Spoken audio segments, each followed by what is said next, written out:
Mr. Bharat Gupta also from Corporate Affairs. He is from Sterlite Technologies. Mr. Bharat Gupta is about to join in another minute or so. Then we have Mr. Anand Pasricha. He's the General Manager for HFCL. Thank you, Squadron Leader Anand Pasricha ji. Thank you. Sir, I would like to share about a little bit about PhD, what PhD Chamber has been doing. As you may be knowing that PhD Chamber is an apex national chamber which has been working as a catalyst for the promotion of Indian industry and trade and entrepreneurship for the past 117 years. It has a reach to more than 150,000 corporate houses in India and across the world. It's a very forward-looking and proactive, dynamic and pan-India organization.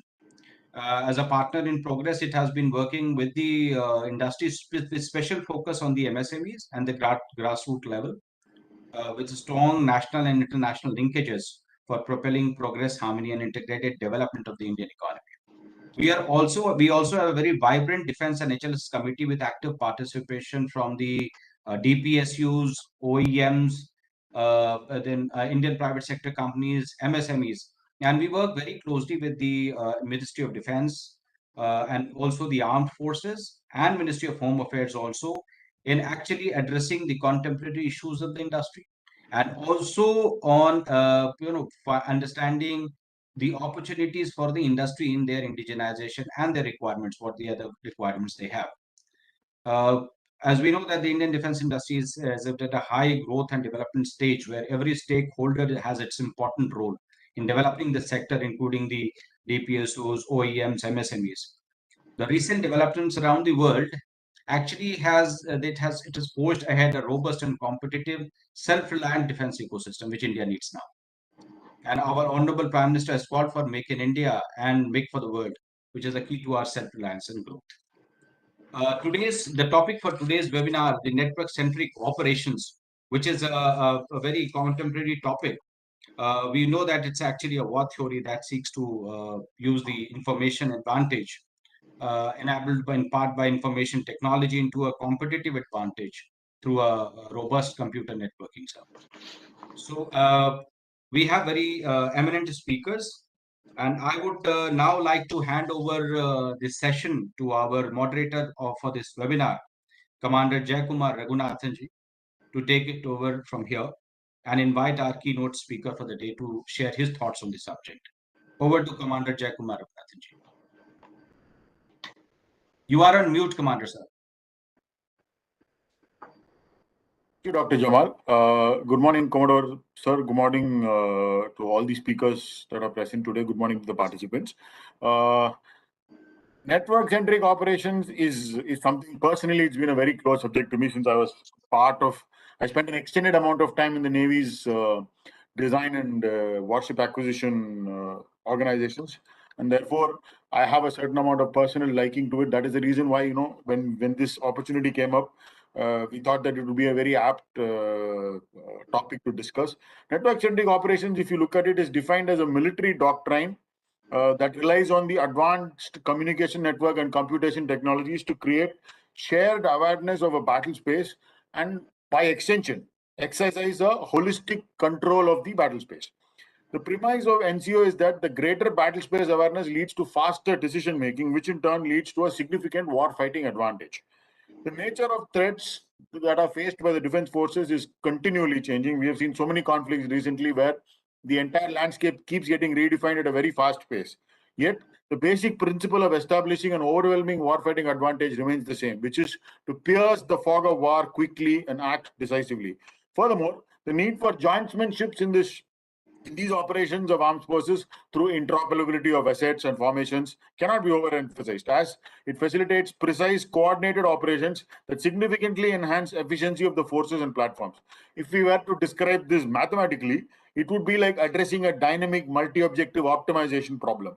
In this multi-objective scenario, network-centric operations are a critical enabler that can assist the armed forces in increasing the speed of operations and ensuring jointness in response to external threats. Transformation through NCO would bring together everyone on the same platform.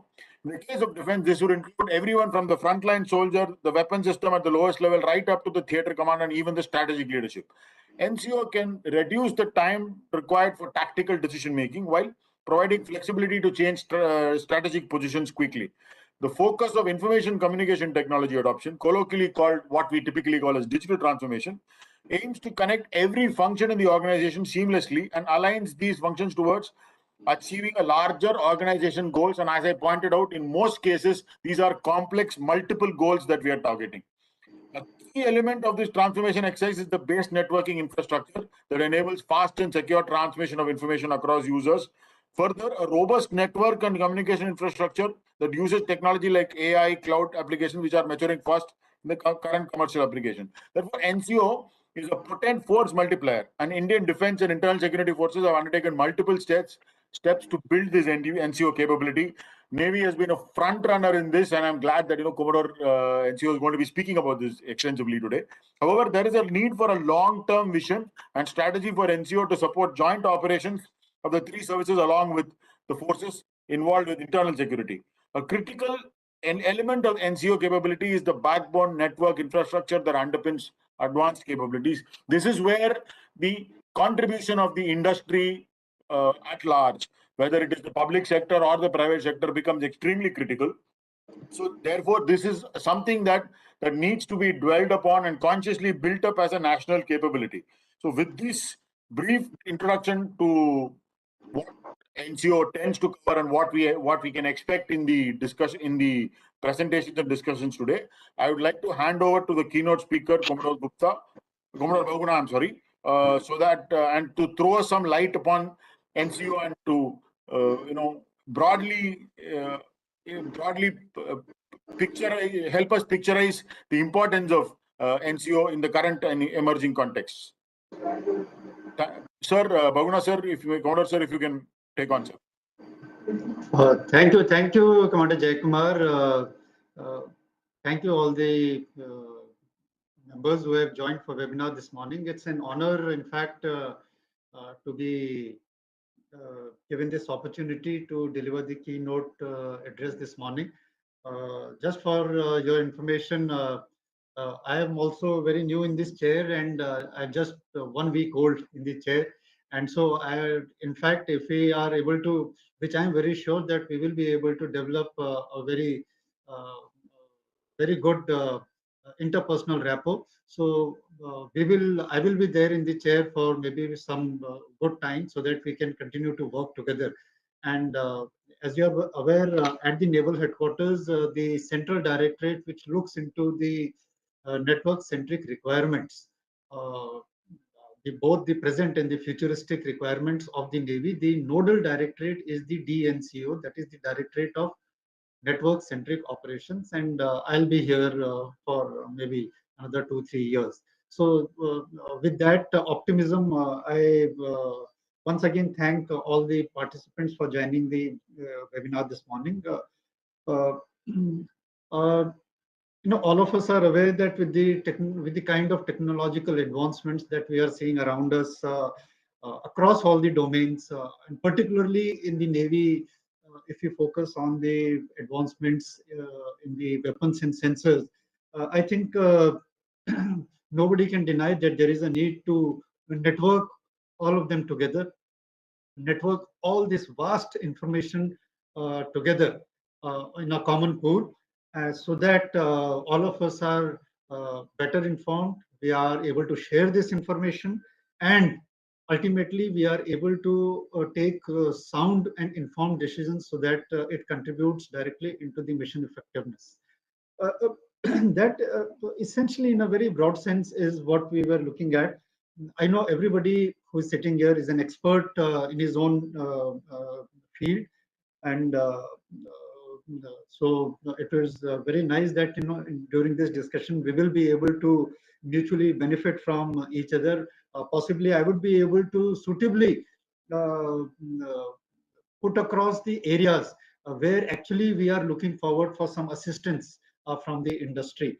But it would do a bit of good to just have a little background. So the concept of network-centric warfare has been around for quite some time. In fact, if you look at some formal Formally, it was in 1998 in the US naval proceedings that the term was formally used, wherein it was acknowledged that there needs to be a shift from the platform-centric warfare to network-centric warfare, and that was articulated for the first time there.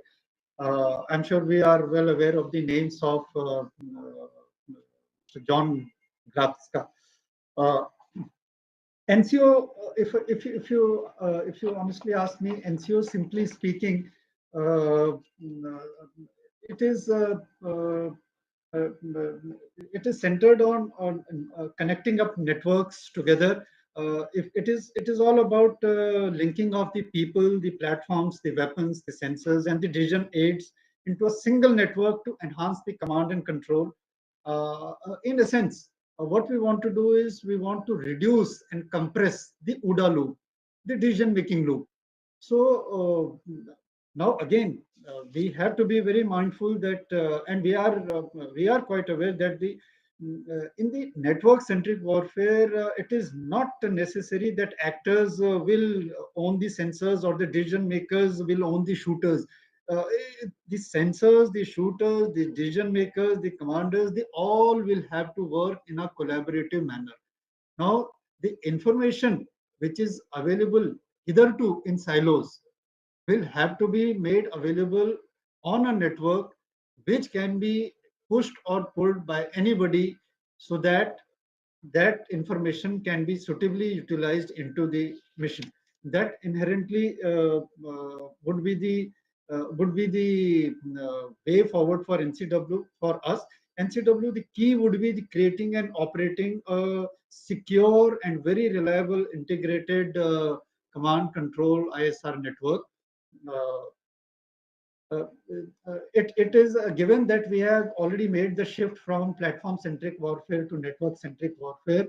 uh, uh, if I tell you that what is our understanding of NCO, uh, simply speaking, it conveys that operations which are centered on networks connecting platforms and command control stations.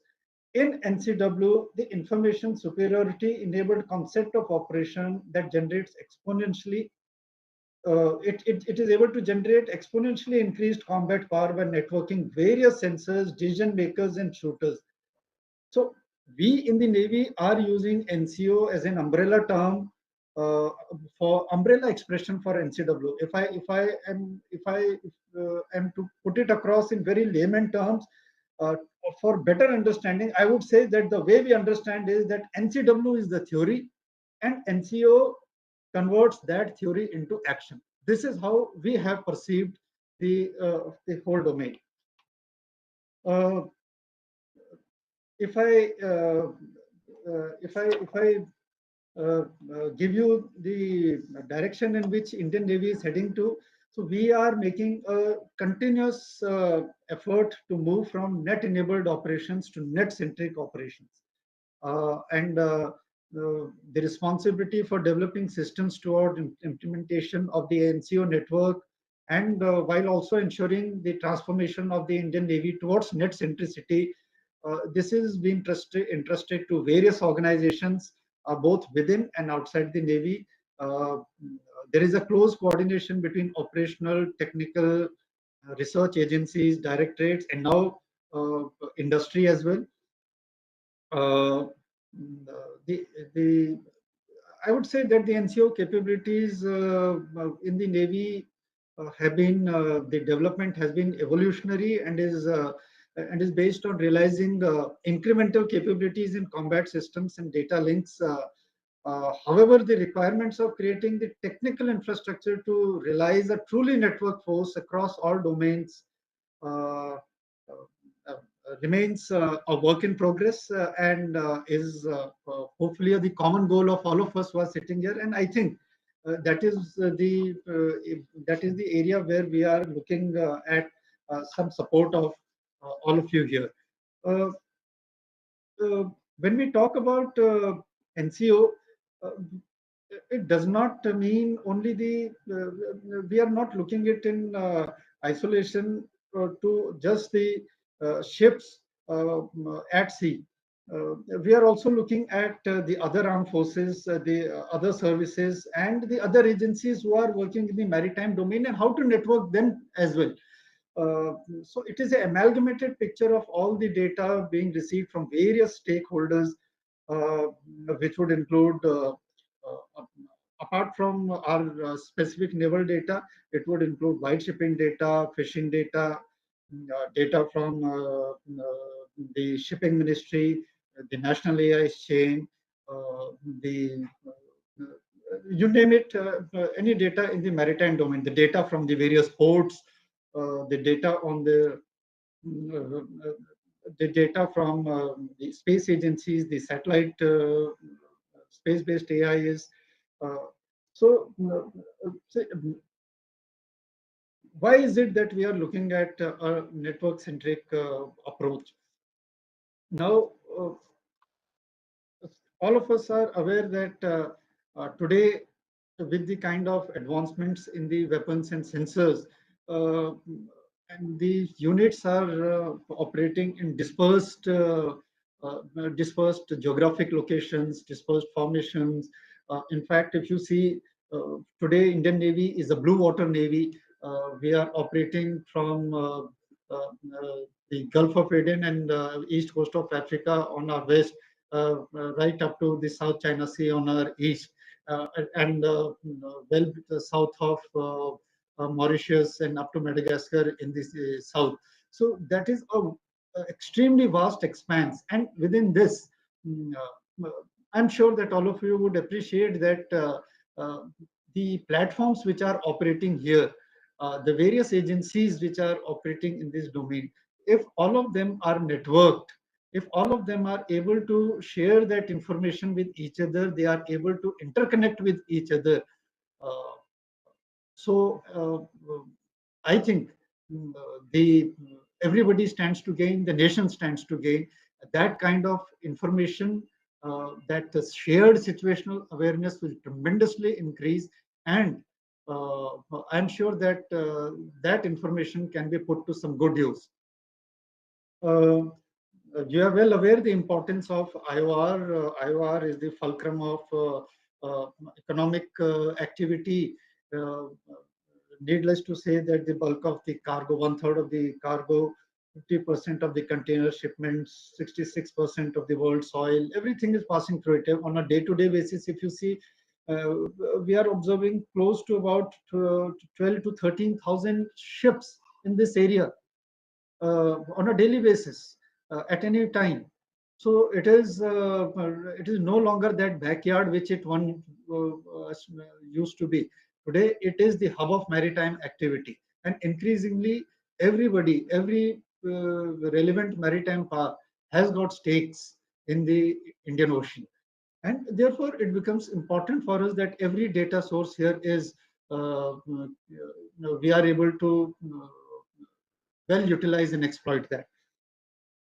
Uh, Indian Navy is maintaining continuous presence as part of the mission-based deployments philosophy of the Navy, and to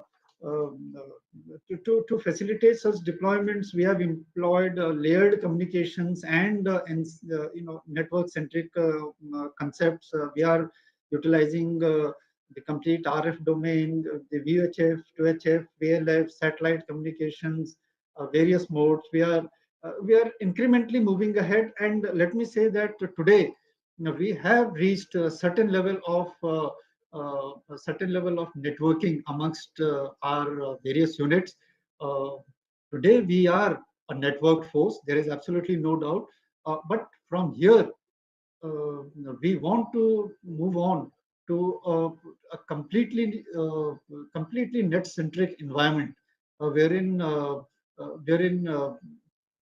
the information which is available here is available with fidelity, with time synchronization, with the kind of so that such data is can be relied upon by anybody who is not owning that data also.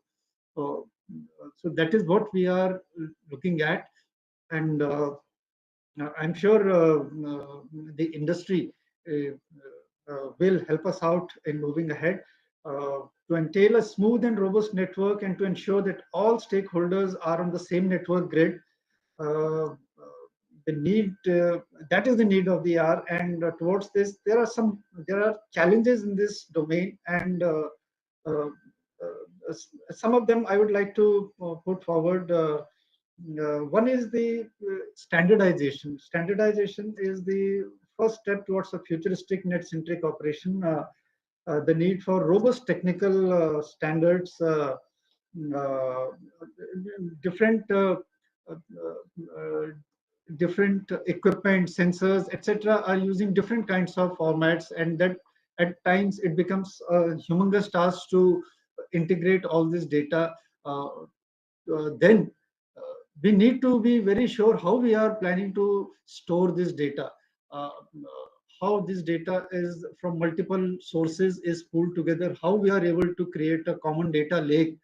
Uh, these are such things would assist in uh, better utilization of the resident data in presently available with different users in silos. Uh, with each day, there are numerous technologies which are emerging in the market, and it is envisioned to fuse together these emerging technologies and define frameworks and standards for developing future-proof networks. Uh, the development of a robust NCO rides on the fact that more information means less uncertainty. While NCO has relevance in its ability as an enabler, the role and importance of human factor in conduct of war remains well acknowledged and pervasive. So I would like to conclude by saying that engagement across the various echelons, multilateralism, that is the way forward to meet the evolving spectrum of the challenges. Cooperative and collaborative partnerships, they provide uh, a unity of effort towards achieving our common goal. Uh, and uh, and I would also like to highlight that simultaneously we also need to, whilst we are moving towards a net-centric, completely net-centric environment to assist in our C4 ISR systems, we also need to take the AI and ML also hand in hand.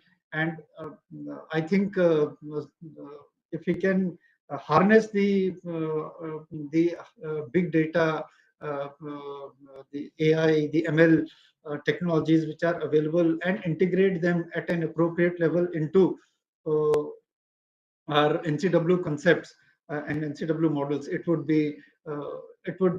provide a tremendous fillip to our capabilities.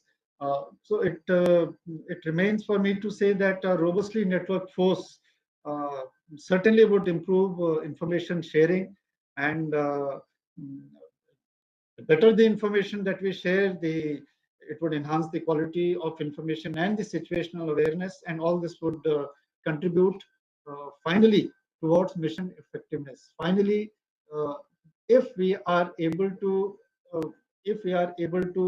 uh, without owning the weapon, without owning the sensor, and if we are able to exploit them with the information that we have, with the data that we have, then in the truest sense, we have achieved the ultimate goal and aim of net centricity. With that, I would rest my case, and thank you so much for the patient hearing. It's a pleasure. Thank you so much. Good day. Thank you, Commodore sir, for your very insightful talk on NCO1, its importance, and more importantly, setting the stage for how the industry can get involved and the importance of the industry to get involved, so that the objectives of the Navy at large are synchronized with the efforts that are being put in by the industry largely. With that keynote, with that insightful keynote address, I would now request Shri Sampath Kumar P, Chief Technology Officer, Communications, Bharat Electronics, to kindly address the webinar gathering and throw some light on the industry perspective, particularly towards what Bharat Electronics has been doing in the field of network-centric operations. Over to you, Mr. Sampath Kumar.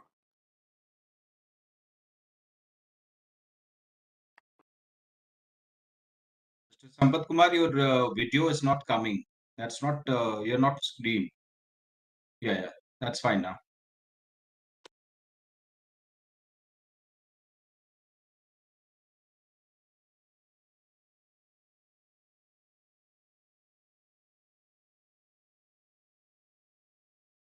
So Sampath Kumar, we are not able to hear you. If you're, can you please check whether I don't think your audio is working properly. You are on mute.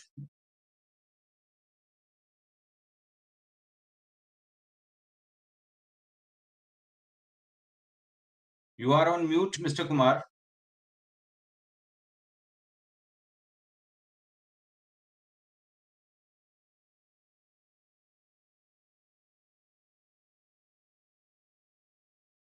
Please unmute yourself, Mr. Sampath Kumar.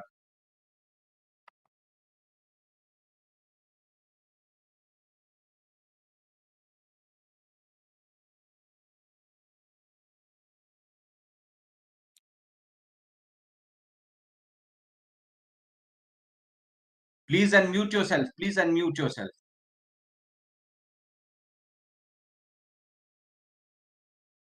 We are not able to hear you.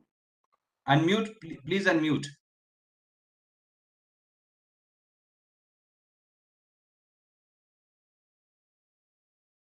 There's a mic symbol which you can unmute.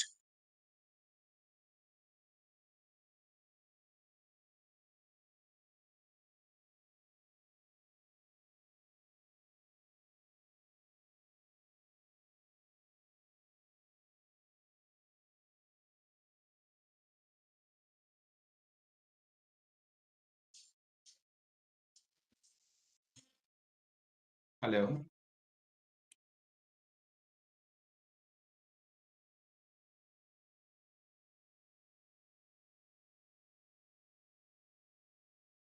I suggest that you log out and try and log in again. Hope it's possible that if you log out and log in again, it will come in. Yeah. In the meantime, Mr. Kumar, Kumar Jayakumar, you can invite the next speaker. Okay. Now I request, while we are trying to resolve the issues with the with Bell portal, Bell side of it, please, Mr. Bharat Gupta, Head Corporate Affairs, Sterlite Technology Limited, I'd request you to kindly deliver your address. Yeah. Good morning, everyone, and it's a pleasure to be here. And thanks everyone from PhD for inviting me for this discussion. And I've been in the government. I'm a '94 batch officer. Been in the government since for almost 25 years, and one has been hearing about this concept now for a very long time. The obvious concept what the Komodo just spoke about, that reduction in the size of the OODA loop is all what is the ultimate aim of a network-centric operation. That is addressing the sensor to the shooter grid. I mean, that is what is the ultimate aim of this entire thing. And rightfully so, because we are seeing the spectrum of the conflicts have changed from non-kinetic, non-contact to kinetic and contact. I mean, these are the two extremes of the entire spectrum of operations, if we can look at. And certainly what's going around in the world, what we are seeing in the form of Russia-Ukraine conflict, there is a lot to be learned from this also. uh, we need to understand that the problems what the Ukrainian forces or what the Russian forces are facing as regards the communication infrastructure, India's situation is no different. I can tell it with conviction, because having handled these issues in a first-hand manner, this is what it is. The Russian army today faces numerous challenges, wherein the crypto systems which they had adopted for over their hardwares, radio sets, they failed to function once they landed up in the Ukrainian soil. The form factor of their equipments was very cumbersome, which made the operations very difficult. They were relying heavily on the Ukrainian BTSs or the Ukrainian cellular systems for their communication. And there are instances wherein, out of desperation, the Russian forces have snatched the mobile phones of the Ukrainian citizens to contact back home. Now, in case there are conflicts which India gets into, the situations are not going to be very different. And this is something which I think we all need to take a heed of and start acting on it. Now, there are certain fundamental issues that I wish to bring to the notice of the people who are attending this webinar.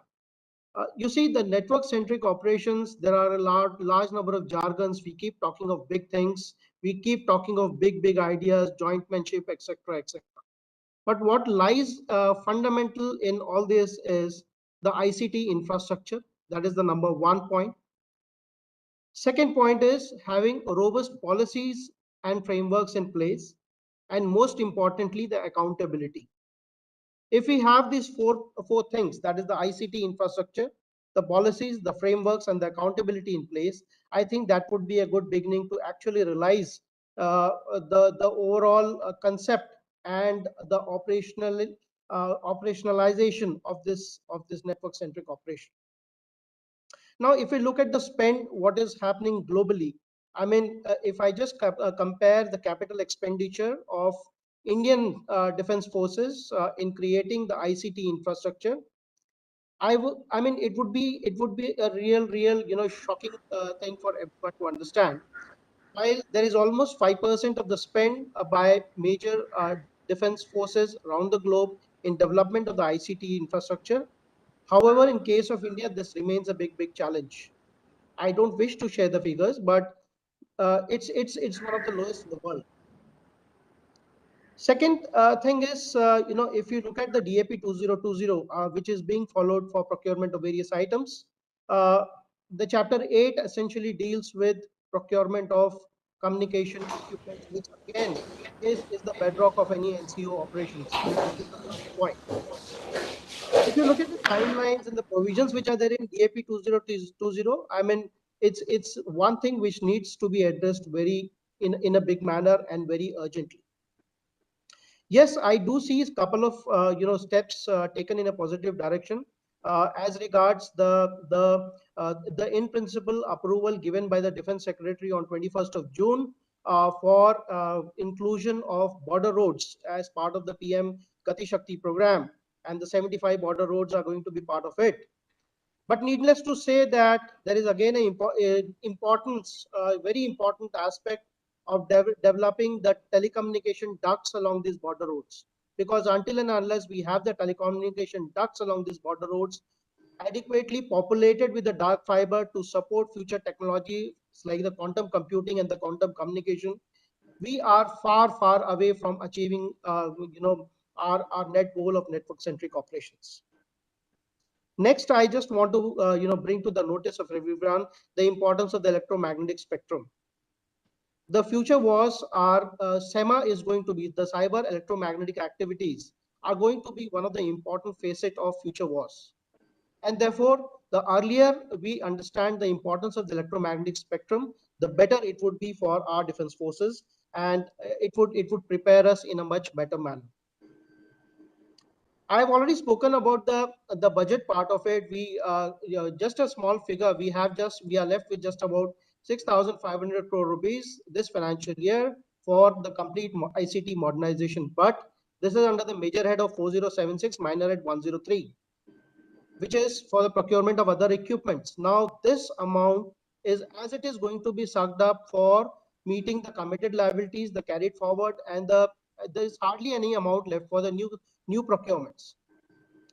Therefore, there is a need for developing a dedicated ICT budget under demand 19 and 20.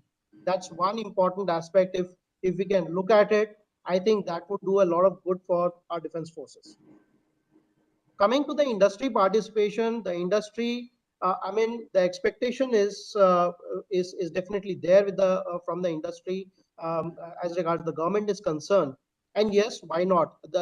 India has one of the best players who can contribute immensely into the development of ICT infrastructure for our defense forces. But the most important aspect in this is we need to understand what is the minimum order quantity. Until and unless a minimum order quantity is known to the industry, Please, no.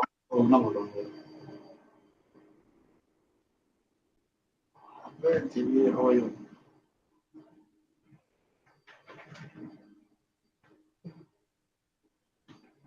Just listen, you please. Can I continue? Sorry, please. Yeah.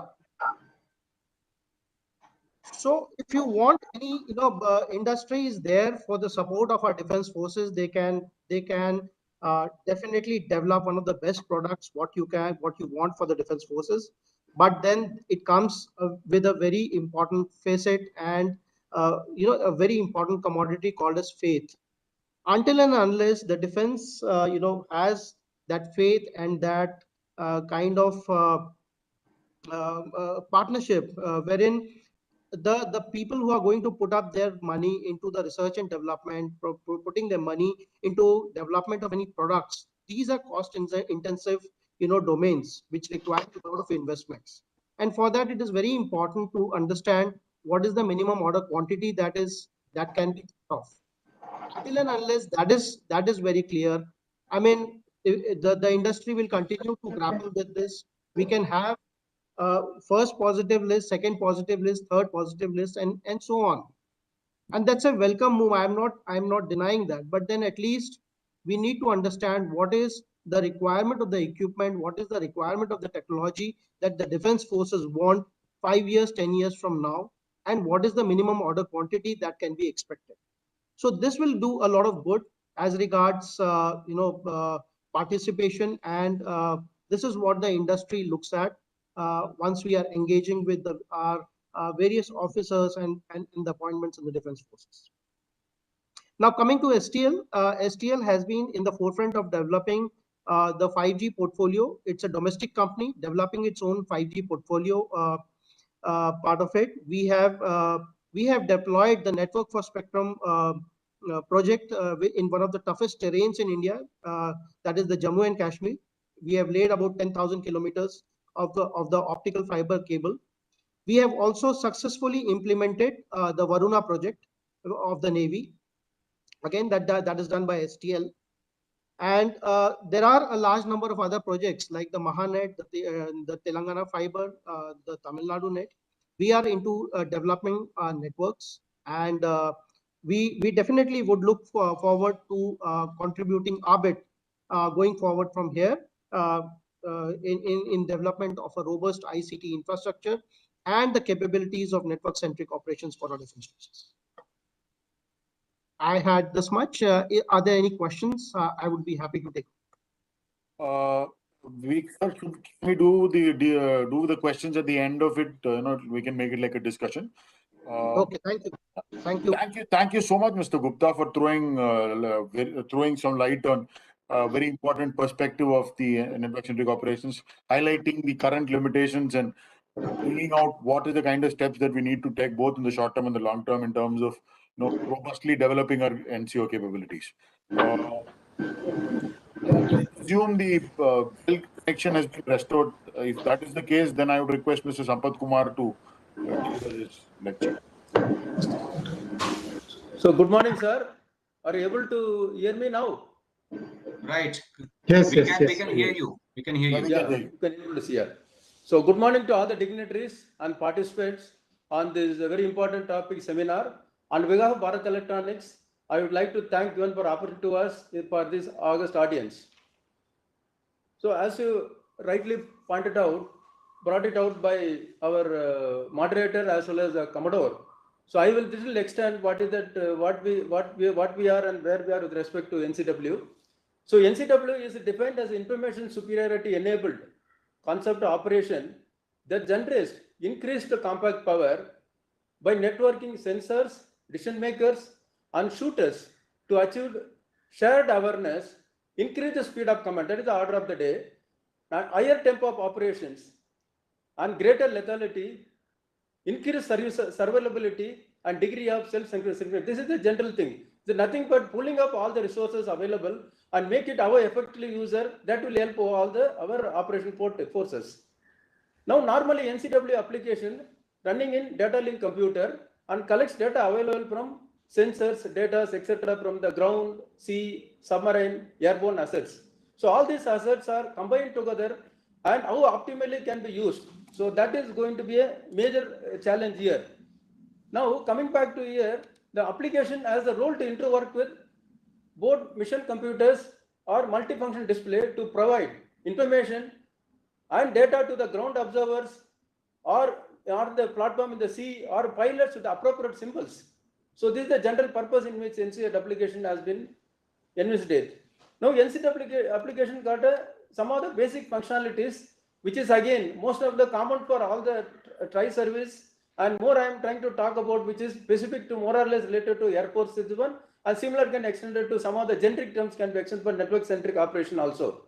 The basic functions are 8 applications are their basic thing. That is globally, we have also compared with most of the global vendors on this network application, NCW application. First one is situational awareness, major thing, which provides generation of common operation procedure and sharing of situational awareness between one platform and global tracking number. This is more important. It can be any platform. It can be a ship or it can be air or any kind of ground segment. Then coming back to the particular to about Air Force, about the flight safety, even Naval has got a naval airborne platform also. There are coming into 3 aspects here. One is a mid-air collision avoidance. Here system continuously monitors the safety envelope based on the vertical and horizontal separation of airborne platforms. If any aircraft violates the safety envelope, the warning shall be generated displayed to the pilot. This is about mid-air collision avoidance. Next is restricted watch tag. Yes, system continuously monitors one platform safety parameters like rate of ascent, rate of descent, minimum speed, and maximum speed, rate of turn. On any platform violate the safety parameter, warning will be generated. Third, related to about airborne platform is practice site warning, where identification of which is our own front has to be identified. There is an algorithm in which there is application run through that. And fourth is next is multimedia data transfer. The next is air to air or whatever platform to air and ground segment has to be communicated. Next is about net connectivity. It is essential. If net connectivity not there, we lose entire data. So net connectivity has to be ensured. What is the application run on to that? Last one is the basic basic application training and debriefing. Here we need to identify what are the classification of forces, red or blue with respect to Air Force segment, and what are the role has to play each one, and it should be known to only team members. And all safety algorithm such as MAC, mid-air collision, shall be affected by role of a classification of forces, a recording of flight or recording of a sea has to be real time on the ground has to be identified. So these are the minimum things, 8 applications are there. Then coming back to, because the recent advancement in AI and cognitive principle, there are additional 60 new applications also envisaged that I will come out later. So this 8 application, if you compare global scenario, most of these are national specific program has been taken up. If you take IAA, I will take about Israelis. IAA developed open network centric solution, enable platform and user to share the data information on a real time. This is one of the very advanced application. This has come out and this is used by Israeli Air Force. The next is Rafael has developed network NCW application, again Israeli vendor has developed for SDR, not fully, but some extent is 8 application based they have developed some extent. And next is Link 16, Title J, NCW application used for US Air Force. And one more is Link 22 NCW application used for US Navy. Then Mr. Rockwell developed TTNT network waveform and used for US Air Force. So what I brought is a very minor example which is used by US and our Israelis, which were slightly transparently some extent available to us. So these are the major things. Some are other countries, NATO countries or other countries have got their own application which is not come out openly, because these are the people whom we had a good amount of interaction had with them, so we can able to get some what they are doing, we are able to get it. And coming back to Bell scenario, Bell has acted proactively on this NCW application for Indian Defence Services, for Air Force, and Navy and NCW application. Most of the things we are in the very advanced stage of development. For a Air Force side, we developed the 8th application. In this, some of the applications we have already demonstrated to them. And coming back to NCO, Navy also we have taken up as a bill. Whatever role is assigned to them, where also some of the lot of work has been done. We have put a dedicated lab in our Ghaziabad. They are developing most on this application NCW platform for both Air Force and Navy. So these are the major things we are doing.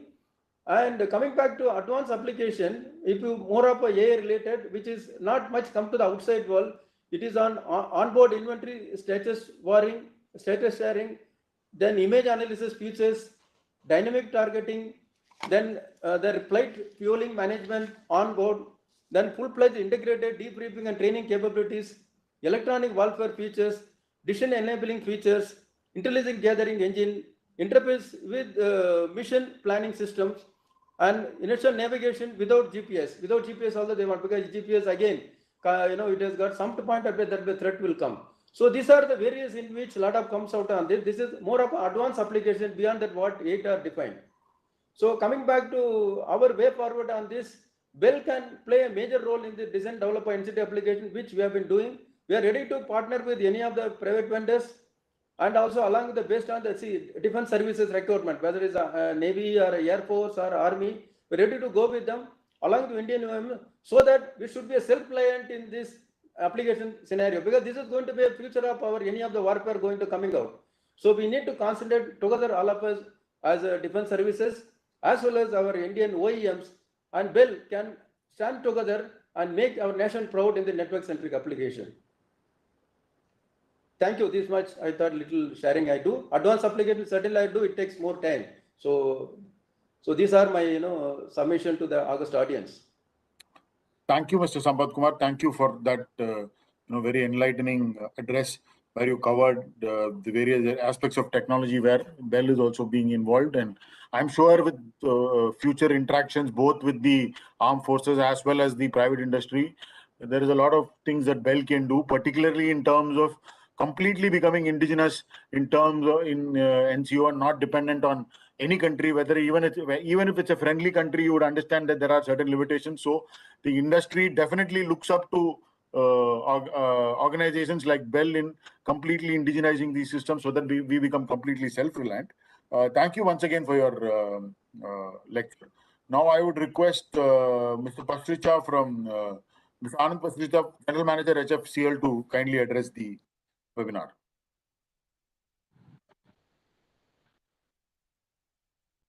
Hi, good morning, everyone. Good morning, all the panelists and the team. I would like to thank PhD for extending this opportunity.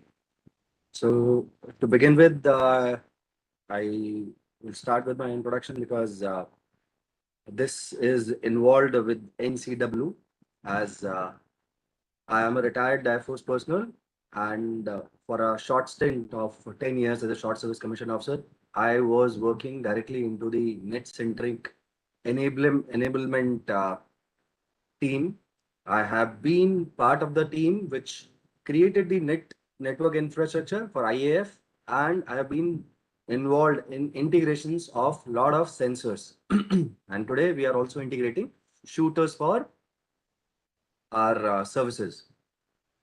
I've seen telecom infrastructure is one of the key thing that we need today to integrate everybody. A net-centric warfare begins with a network. Yes, a network has to create an infrastructure for everybody to begin with. You need to have end-to-end connectivity between all essential nodes, your sensors and your shooters. Like other panelists talked about a reduction of OODA cycle, talking about enabling the decision makers and creating this infra. As today, Commander Boguna also mentioned, the C2 span, the command and control span, is increasing at a very rapid race. They are talking about a traffic of 13,000 vessels going through their area monitoring in a particular day, which is a large chunk of traffic. Not only this, there is an airspace which is currently flooded with a lot of airlines, a lot of airborne elements. We talk about unmanned vehicles, we talk about drones, Today, Government of India has allowed drones to use into any applications, whether it is to support agriculture, to support e-commerce. So a lot of these things have come into play. As we know, with the latest advancement in communication, a lot has happened. Indian Navy, Indian Air Force, Indian Army, all have come up to a pace where a lot of their assets are currently integrated and connected. We have these equipment available which can talk to each other, which can provide information. We have a place where all this data, all this information is clearly available.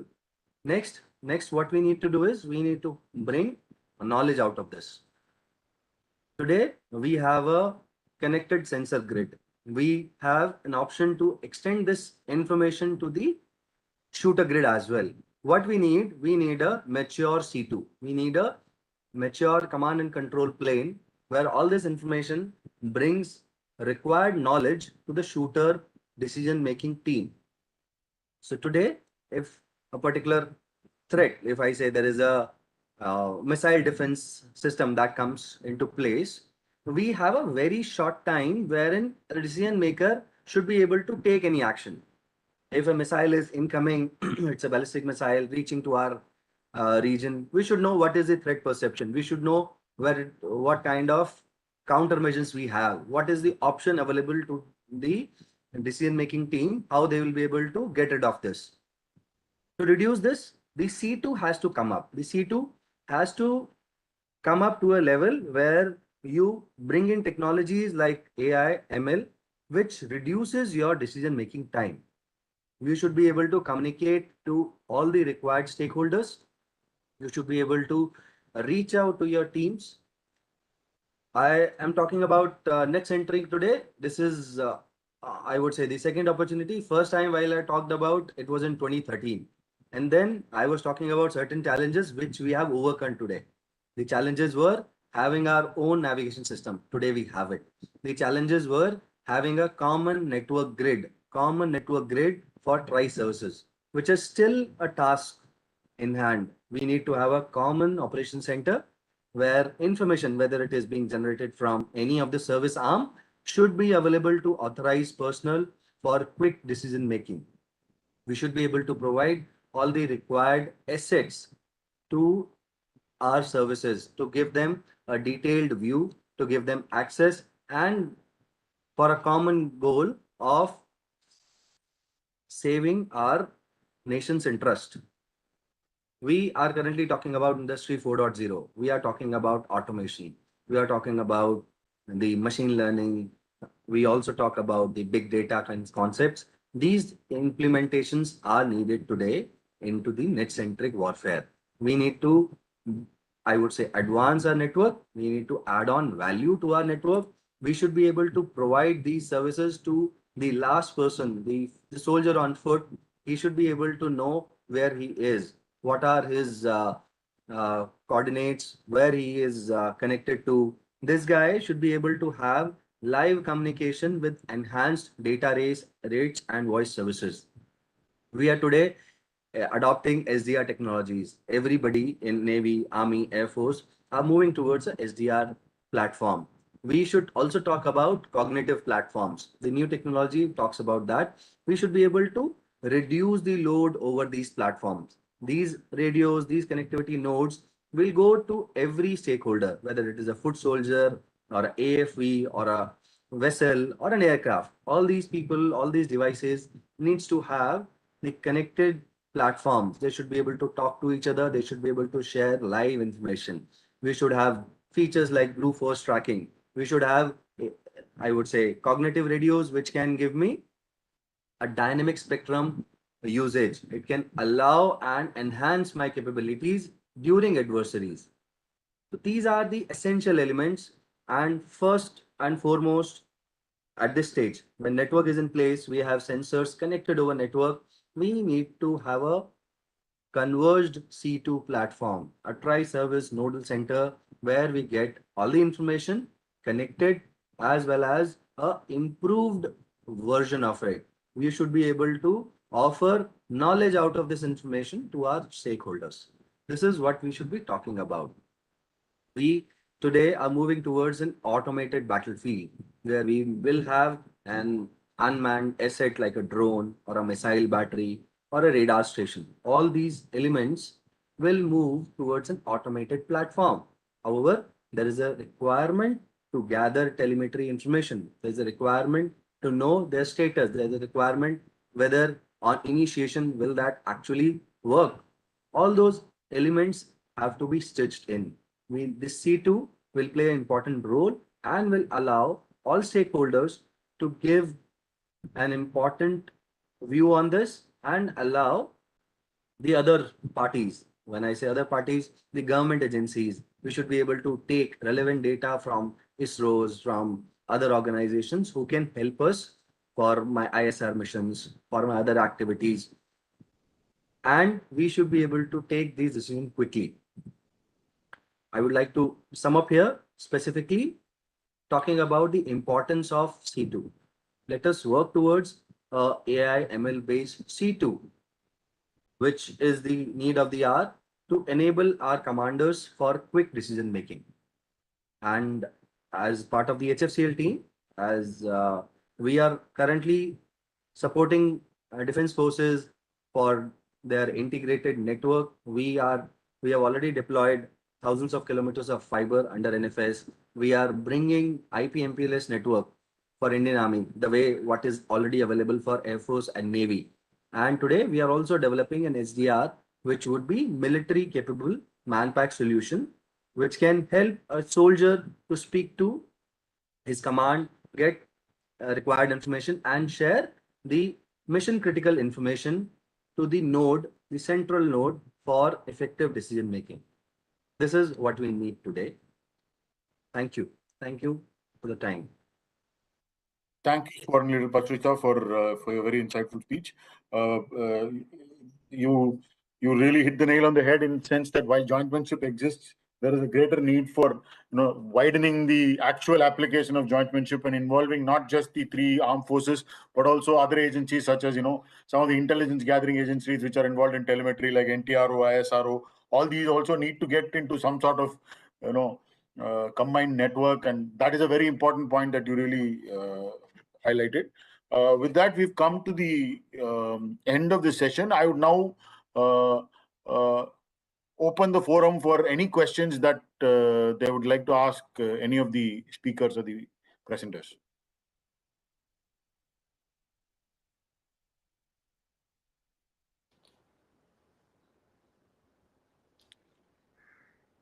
Skoner, sir, I think you're on mute, sir. You are on mute, sir. Sorry, sir. If I may just, my team is also logged in, and so Commander Jayakumar, if I could kindly be excused for this, I have an urgent meeting to attend. So my team is plugged in already, and they will be putting across and interacting with some of the areas where we are looking forward for some support from the industry. So I would have loved to continue this, but there is some urgent meeting which I have to attend. So kindly excuse me. Thank you so much. Thank you to all the Thank you so much, sir. Thank you so much. Thank you, sir, for making it possible to and join. Thank you, sir. Look forward to having more such engagements. And I'm honestly saying that I want I will be able to. My team will put across certain views, and we will be able to put across certain requirements where we would seek the engagement of the industry. So thank you so much. It was a pleasure interacting with you, and look forward to more such interactions in DCs. Thank you. Good day. Thank you so much, sir. Thank you, sir. Thank you. Looking forward, sir. We can continue with the question and answers if anyone has any specific questions in the forum or any additional points that you would like to highlight. We have some time available. The forum is open. As Commodore Baguna pointed out, DNCO are also available. In case there is any questions, please let us know. Mr. Gupta, do you have any specific point? I think you have raised some important issues regarding the budget, also on the specific budget on the digitization of the armed forces. If you have any specific query, though we will be connecting later on, we'll be making a paper on it, and we'll be submitting, and we'll be meeting the NCO also, uh, Commodore NCO. Thanks, Dr. Jamal. See, my point is very simple. Uh, if you look at the procurement of ICT, and specifically if I talk about the communication equipment, there is a major head which is called as 4076, the minor head 103. Under the major head 4076, there is one subset which is called as the other equipment, right? And I'm presently talking about the capital procurement only. See, all major equipments, all major networks which have been procured for the army are bought essentially at the capital head because the lifespan is more than 7 years. That is what we take it Right. as. Whereas if you look at, I'll just dwell upon two important issues. One is when you're looking at the capital procurement, which is covered under the DAP 2020. Any capital procurement, the lifespan is touted to be around 25 to 30 years is what we look at.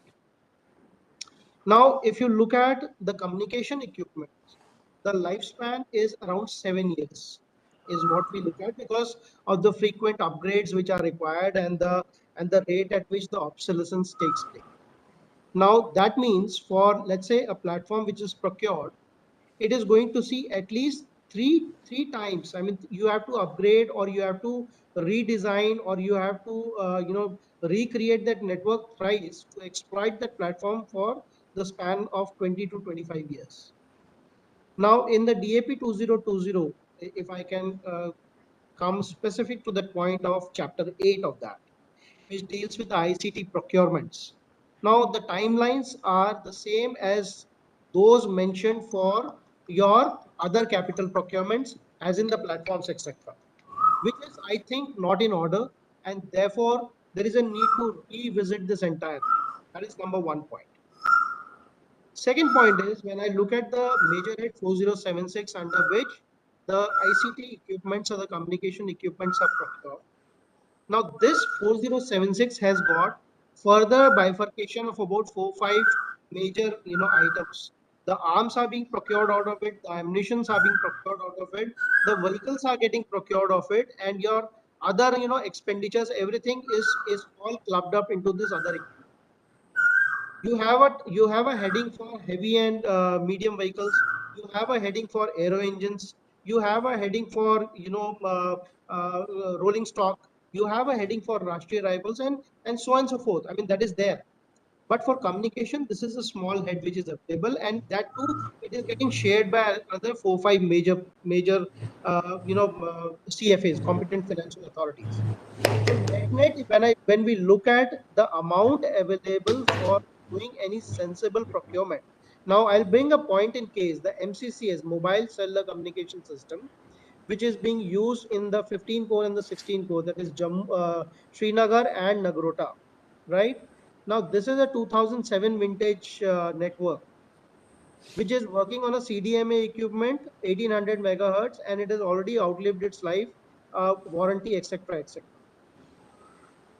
Now, if we want to upgrade this entire thing and bring it to speed, let us say a 4G LTE or a 5G enabled network, which is the requirement of our defense forces going forward, if we are looking at developing capabilities Don't go like there. the Iron Dome and things like that, we need to have those kind of networks in place. And for that, those networks to be there in place, the minimum amount which may be for each of these sectors would be anything around 500 to 600 crores. Whereas if I look at the budget allocation and what is left for actual modernization part of it, there is not more than, I can tell you, 100 to 200 crores is what is there, and that's a realistic assessment. I'm not doing any kind of false promises that we would be able to have a very good network centric operation and do everything everything at the click of the button. No, that's not going to happen. For that, we need to have dedicated budgets. We need to have dedicated frameworks. We need to have a clear-cut accountability. The signal officer in chief, I mean, SONC is the overarching appointment, which ideally should be covering the Army, Navy, and the Air Force. And he's not the DG signals. DG signals is specific to the defense, Army. But when you're saying SONC, so SONC If I look at it, it becomes an umbrella, organization and appointment whose responsibility for developing the ICT infrastructure spans across the three services. Whereas in reality, what's happening is it is there in silos. The SONC per se is only looking after the development of ICT infrastructure for the army. So these are some of the important issues when I said there is a need for budget, there is a need for framework, there is a need for accountability. And last but not the least, see, defense manufacturing of equipment for the defense is a very, very time consuming, intensive proposition. It requires dedicated, development wherein you may not have the economies of the scale. In case you don't have the economies of the scale, at least the minimum order quantity should be known to the industry before it ventures in that particular direction. So that is what the ask is, and that is, I think, what important points we may think of going ahead and taking our representation of papers to the government of India. Sure, Mr. Gupta. I got your point, and I think you have valid reasons. We can actually submit a kind of paper. And though I'll also update you that in a month or so, we'll be doing a program, a physical conference with all the stakeholders on the network-centric operations, and we'll be calling all the key stakeholders and the people from armed forces also, and the MOD and everyone. So it will be an all-inclusive discussion. We'll present a paper, and we'll be releasing a report also prepared by KPMG on that. So we'll be doing. I'll be in touch with you separately on this.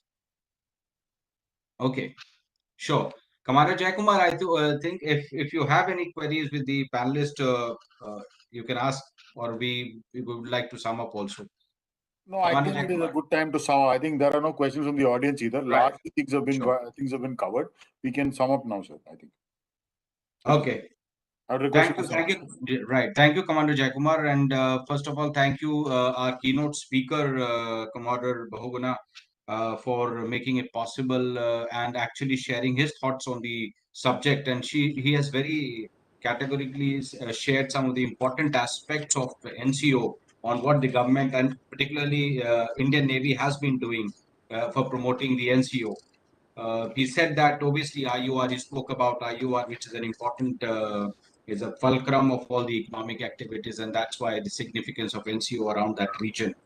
And he also talked about mission-based development and what Indian Navy has been doing. He also said that there should be a unity in effort, which we need to bring in to make it possible to apply the network-centric operation. And he also said that the need for AI and ML they go in hand, and we need to integrate big data in network-centric operation. It will be a game changer. Initially, as when the Commander Jaikumar set the tone for the whole discussion, he shared that we need to have a long-term plan, a vision for developing NCO, and it should be the backbone. And then there should be there's a role for every stakeholder of the industry and the services in this. And obviously, we just listened to Mr. Bharat Gupta about what he has to say about developing. In order to develop a full plan for network-centric operation, we need to have dedicated budget and some plan of action with the government. We'll be submitting a paper on that. Bharat Electronics obviously shared about the situational awareness and what other aspects which even BEL has been taking up.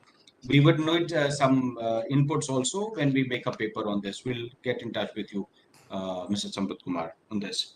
Mr. Patricha shared that we need to have a converged platform with the role of every stakeholder when we are moving towards an automated warfare. So we had to have very holistic discussion on this network-centric operation. And we would also like to update all the panelists once again that we'll be doing a physical conference in about a month's time, and we'll be inviting all of you to be a part of that conference and discussion. Thank you so much, all the panelists, for making it possible. And this is a very meaningful and a brainstorming discussion. Thank you so much, sir, all of you. We look forward to connecting again. Thank you, Commander Jaikumar, the moderator, who had so nicely managed and moderated the session. Thank you, sir. Thank you, Mr. Thank you, Mr. Sampath Kumar. Thank you. Thank you, DCNO. Thank you. Thank you, everyone. Thank you. Bye-bye. Thank you, sir. Close more.